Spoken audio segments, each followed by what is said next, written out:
তো good morning everyone. শুরু করছি নতুন একটি ব্লগ দিয়ে। আর সকাল সকাল দাদা রাঁধতে চলে গেছে। সকাল সকাল দাদা রাঁধতে চলে গেছে মাংস। কালকে রাতে মাংস এনেছিল, সেই মাংসটা এখন রাঁধছে। যাতে পচে না যায়। কালকে রাতে ইলেকট্রিসিটি ছিল না, আমাদের ঘরে গ্যাস নেই, আমরা ইন্ডাকশনে ওই রান্না করি। সেই কারণে কালকে রাতে রান্না করতে পারিনি। তাই সকালে দাদা সকাল সকাল উঠে রান্না চালু করে দিয়েছে যাতে ওগুলো নষ্ট না হয়ে যায়। আর আমি আপনাদের বলবো যে কিভাবে আহ রাত্রেবেলা উইদাউট ফ্রিজ মাংস আহ, ভালো রাখা যায়। তো এই ট্রিক্সটা আমি এই ভিডিওতে রিভিল করব, আপনাদের সাথে শেয়ার করব, ভালো লাগলে বলবেন। চলো দেখা যাক। আর হ্যাঁ, আপনারা প্লিজ আমাকে সাপোর্ট করবেন। আমি বারবার বলছি, কমেন্ট করবেন, লাইক করবেন, যাতে আমি বুঝতে পারি আমার ভিডিওটা ভালো হচ্ছে কি খারাপ হচ্ছে। চলো দেখতে থাকো আজকের ব্লগ।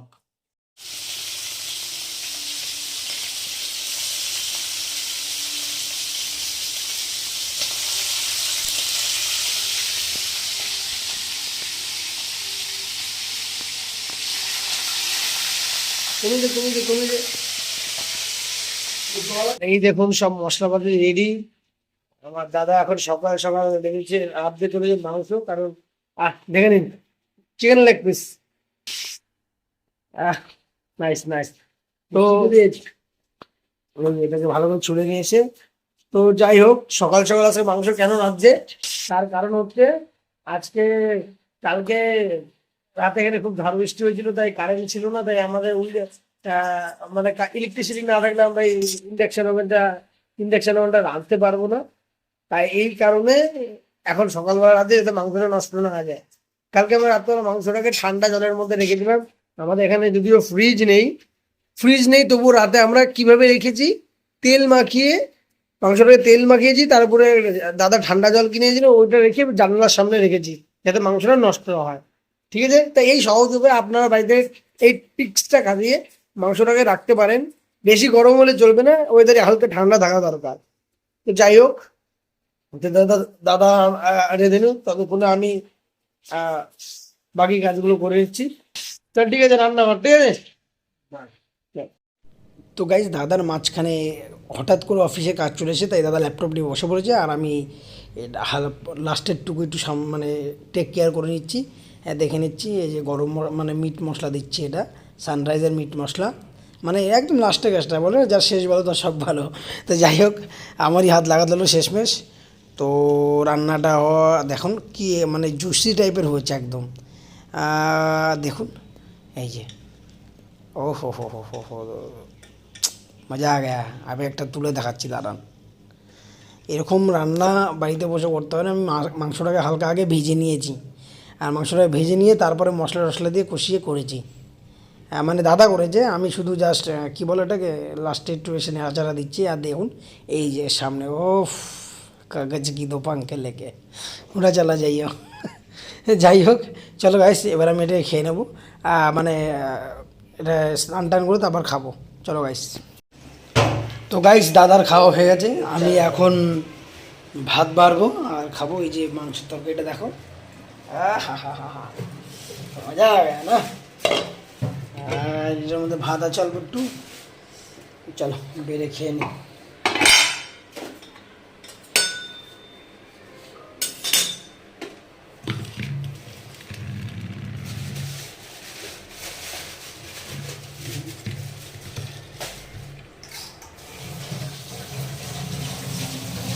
গাইস, খাওয়া দাওয়া হয়ে গেছে, আমি মাত্র দেখলেই তো খেয়ে নিলাম। এখন আমি ইস্তারি করবো, তারপরে ফ্রেশ হবো। ফ্রেশ মানে স্নান টান করে যাবো অফিসে। তো চলো আমি ইস্তারিগুলো করে নিই। মানে বেশি নেই, দুটো জামা, আমার একটা জামা একটা প্যান্ট আছে ইস্তারি করার জন্য। তারপর যাবো ইস্তারি করে অফিসে। চলো। তো গাইস, ফাইনালি ইস্তারি কমপ্লিট। ফ্রেশ হয়ে নিয়েছি, জামা প্যান্ট পরে নিয়েছি, এখন অফিসের জন্য যাচ্ছি। আর দাদা আজকে অফিস যাবে না। কিরে, অফিস যাবি আজকে তুই? না, আজকে অফিস যাবে না দাদা। তো দাদা হয়তো ঘরে থাকবে, ঘরের কিছু খুঁটিনাটি কাজ আছে যেগুলো সারবে। তো যাই হোক, আমি এখন যাচ্ছি অফিস। ঠিক আছে, আমি বাজার করে নিয়ে আসবো, ওখানে তাড়াতাড়ি চলে আসবো, বিকালে আজকে হতে পারে ঝড় বৃষ্টি। তো আমাদের এখানে তো খুব ঝড় বৃষ্টি হয়েছে, কারণ আমি আজকে শর্ট আপলোড করব, ওখানে দেখতে পারবে। খুব ঝড় বৃষ্টি হয়েছে, খুব বেশি বৃষ্টি হয়েছে কলকাতায়, মানে ভাসিয়ে দিয়েছে। কালকে তো আমি লিটারালি অফিসের দিকে ভিজে গেছি, পুরো ভিজে গেছি, ব্যাগ ভিজে গেছে। তো আমার ম্যানেজার বলছে না আসলেই তো পারতিস। তাই বললাম আমি অলরেডি মিডিলে ছিলাম, আমি এখন কোথায় যাবো, বাস নাইলে আমাকে দমদম নিয়ে চলে যাবে। তো যাই হোক, অফিস গেছি ভিজে ভিজে। তো কালকে একটু হালকা রাতে ঠান্ডা লেগেছিলো, কিন্তু থ্যাঙ্কস গড আমি কিছু হয়নি, জ্বর পর কিছু হয়নি, ঠিক আছে, আমি সুস্থ আছি। তো চলো অফিস যাওয়া যাক।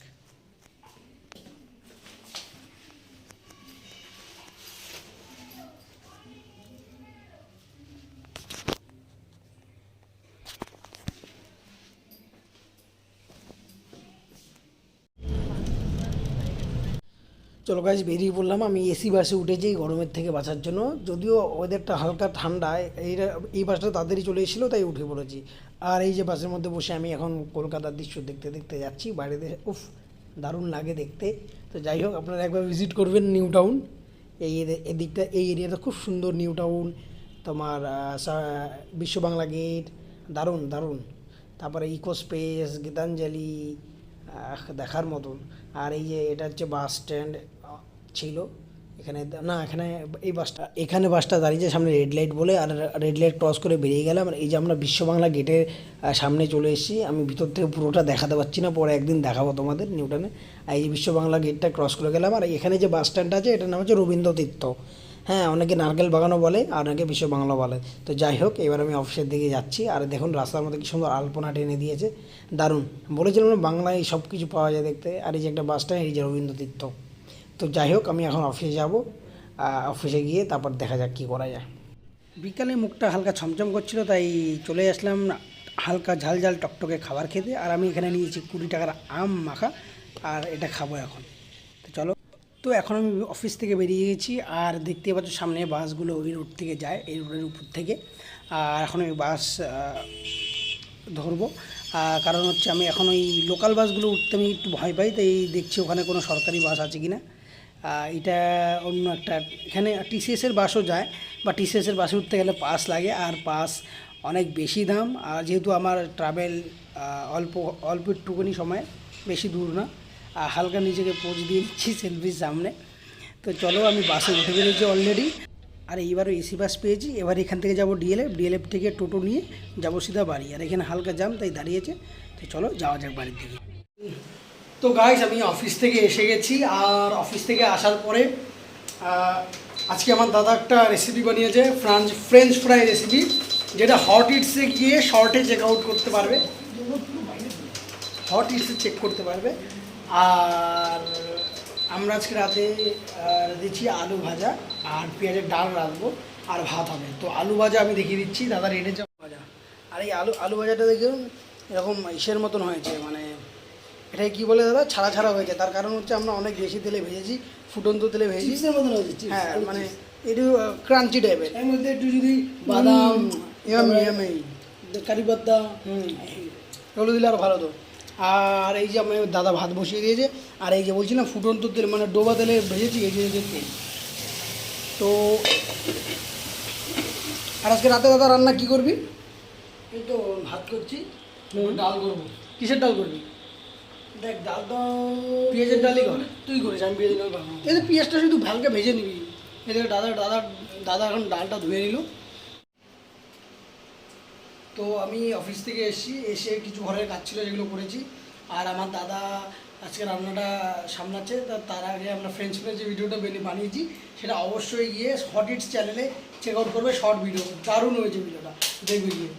তো যাই হোক, চলো আমরা খাবো, তারপর কথা।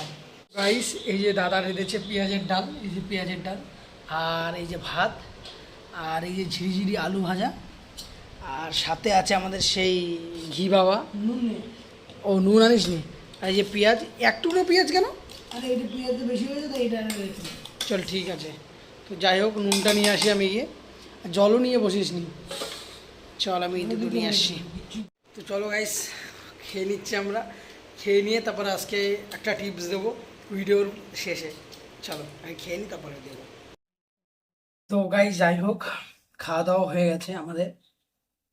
তো আজকে যে টিপসটা দেবো সেটা হচ্ছে অস্তিত্ব। তো অস্তিত্ব মানে কি, ধরো সাপোজ তুমি কাউকে ভালোবেসেছো, বা তুমি তোমার সংসারে কাউকে খুবই ট্রাস্ট করছো, মানে তাকে খুব বিশ্বাস করছো, অন্ধের মতন বিশ্বাস করছো, আর নিজের কোনো কিছুই ভাবছো না, তার জন্য ভেবে যাচ্ছ তার সংসারে কিভাবে উন্নতি হবে এইসব কথা নিয়ে ভেবে যাচ্ছ, এটাকে বলে অস্তিত্ব। তুমি তোমাকে নিজেই ভ্যালু দিচ্ছ না, তুমি অন্যকে ভ্যালু দিচ্ছ। তুমি সবার প্রথমে নিজেকে ভ্যালু দাও, তারপর অন্যকে ভ্যালু দাও। তো নিজেকে ভ্যালু দেওয়ার মানেই হচ্ছে নিজের অস্তিত্ব রক্ষা। আর যখন তুমি নিজেকে ভ্যালু দেবে না, অন্যকে ভ্যালু দেবে, তাহলে তখন হয়ে গেল তোমার অস্তিত্ব ক্ষয়, মানে তুমি কোন নিজের অস্তিত্বই নেই। তাই ভগবান শ্রীকৃষ্ণ বলেছে যে প্রথমত কার ঈর্ষা, অস্তিত্ব, মানে এইগুলো নিয়ে তার চিন্তা করা উচিত। যদি ঈর্ষা হয় সেটা থাকা উচিত না, যদি নিজের অস্তিত্ব না থাকে সেটাও চলবে না তার জন্য। তো এই অস্তিত্বটা সবসময় বজায় রাখবে, এটা সংসারের কাছে খুব ইম্পর্টেন্ট। তুমি ভ্যালু দাও নিজেকে, তারপরে তুমি সংসারকে, তারপরে অপর একজনকে। তো এটাকে বলে ইকুয়াল ব্যালেন্স, যেটা তোমাকে সবসময় করতে হবে নিজের সংসারে। তো আজকের টিপস হলো অস্তিত্ব রক্ষা। তো আশা করি নিজেরা নিজেদের অস্তিত্ব বুঝবেন আর রক্ষা করবেন। তো যাই হোক, আজকে এখানেই ব্লগ ভিডিওটা শেষ করছি, দেখা হবে কালকে নতুন একটা ব্লগ ভিডিওতে।